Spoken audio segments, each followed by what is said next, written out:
All kinds of people online give all kinds of advice to random people when it comes to success. However, most information is only really relevant or beneficial at a certain level of progress, and people tend to forget that all the time. They give advice that seems most relevant to them right now or in the past and not what is relevant to others.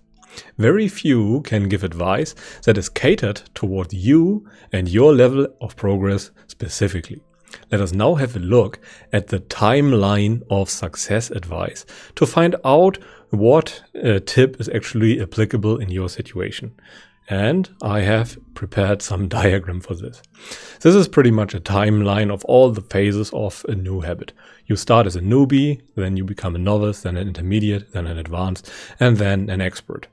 The first phase is relatively short, as indicated by the size of the orb. You spend more time as a novice, a lot of time as an intermediate, well, quite some time as an advanced, and very little time as an expert, as an average human being, or very few people end up there. And the different phases overlap to a degree. You can't really make a clear distinction between most of the phases. And in the first phase, as a newbie phase, such cues as just start, you have to gather a lot of knowledge, you have to read more, you have to work hard, and you have to focus on your goals, is very relevant. That situation is actually very, well, good for such success advice. Once you become a novice, it isn't as applicable anymore, and you need other advice. For example, you should start building habits, set your priorities straight, and even read less. And here we have our first contradiction. Some people tell you to read more, and some people tell you to read less, and you don't really know what to do.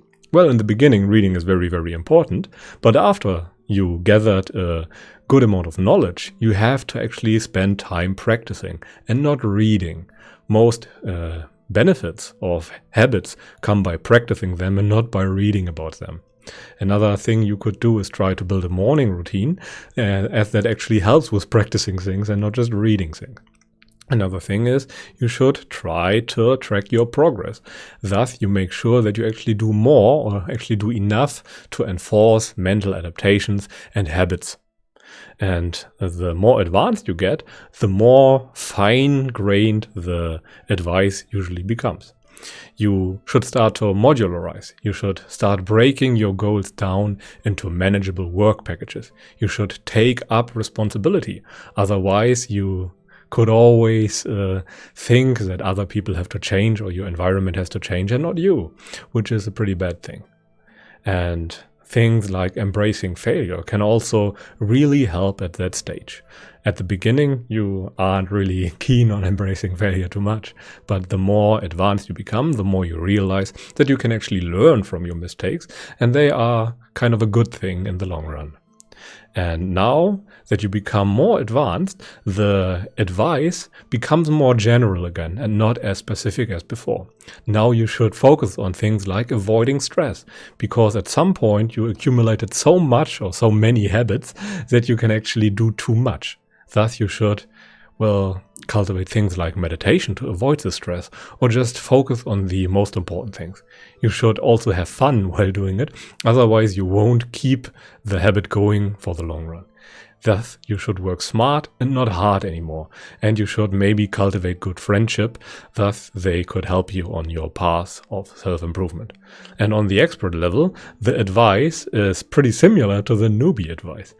Experts can pull things off like just follow your instincts or take risks or just start or focus on the journey because they know very well what they are doing. A beginner does not know such things. A beginner should not listen to his instincts or intuition all the time. Most of the time when you are in a bad state, it's a very bad idea to listen to your instincts.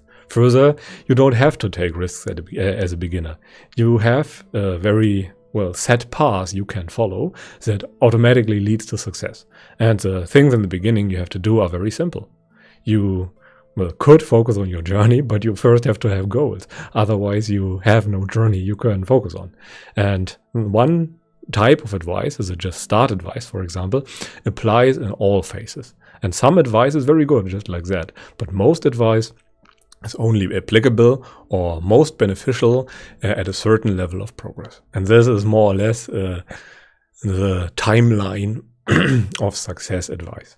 Most people have no idea what advice to give at what stage, and they can't really tell at what stage you are. Thus, they give advice that is good for them and not good for you. Thus, you should be very careful whom you listen to. Most people are very good at, well, the things they do, but they are horrible teachers. You should look out for people that are good teachers and good at what they do. Those people can be really beneficial in your life. Okay, but let us now come to the most important points. Most popular advice has a right time and a right level of progress to be advantageous. Just because a cue or an advice doesn't seem beneficial to you doesn't mean that it is useless. Most of the time, it is just not for your level of progress. However, advice can be useless or even harmful given at the wrong time. Thus, be very careful what you actually do. If you, from the beginning, think that you should not read and not inform yourself, then you set yourself up for failure. But sometimes, people even recommend the opposite thing, depending on progress.